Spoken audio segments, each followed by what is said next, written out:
முதல் வாசகம். திருத்தூதர் பணிகள் நூலிலிருந்து வாசகம். அதிகாரம் 16. இறைவசனங்கள் 11-15 முடிய.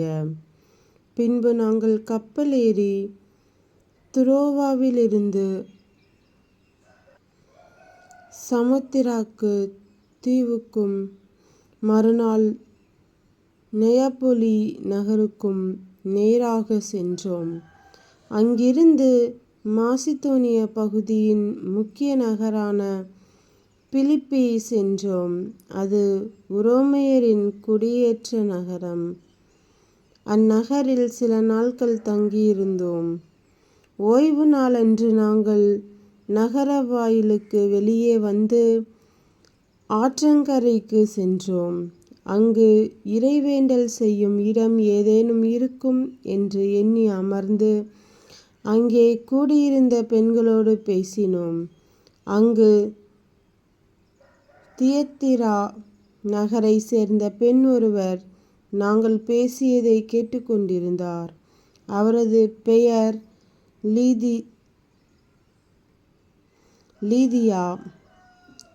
செந்நிற ஆடைகளை விற்பவரான அவர் கடவுளை வழிபட்டு வந்தார்.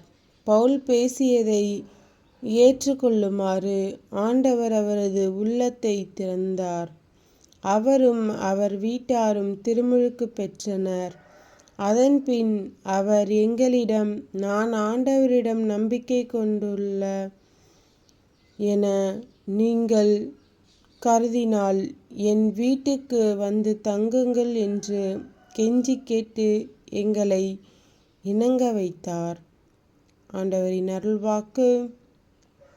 இறைவா உமக்கு நன்றி. நற்செய்தி வாசகம். புனித யோவான் எழுதிய நற்செய்தியிலிருந்து வாசகம். அதிகாரம் 15. இறைவசனங்கள் 26 மற்றும் அதிகாரம் 16 இறைவசனங்கள் 4 முடிய. தந்தையிடமிருந்து நான் உங்களுக்கு அனுப்பப் போகிற துணையாளர் வருவார். அவரே தந்தையிடமிருந்து வந்து உண்மையை வெளிப்படுத்தும் தூய ஆவியார். அவர் வரும்போது என்னை பற்றி சான்று பகர்வார். நீங்களும் சான்று பகர்வீர்கள். ஏனெனில் நீங்கள் தொடக்கம் முதல் என்னோடு இருந்து வருகிறீர்கள். நீங்கள் இடறல்படாதிருக்குமாறு இவற்றை எல்லாம் உங்களிடம் சொன்னேன். உங்களை தொழுகை கூட்டத்திலிருந்து விலக்கி வைப்பார்கள். உங்களை கொல்லுவோர் கடவுளுக்கு திருப்பணி செய்வதாக எண்ணும் காலமும் வருகிறது. தந்தையையும் என்னையும் அவர்கள் அறியாமல் இருப்பதால்தான் இவ்வாறு செய்வார்கள். இவை நிகழும் நேரம் வரும்போது நான் உங்களுக்கு இவை பற்றி முன்பே சொன்னதை நினைவுபடுத்திக் கொள்ளுங்கள். இதற்காகவே இவற்றை உங்களிடம் கூறினேன்.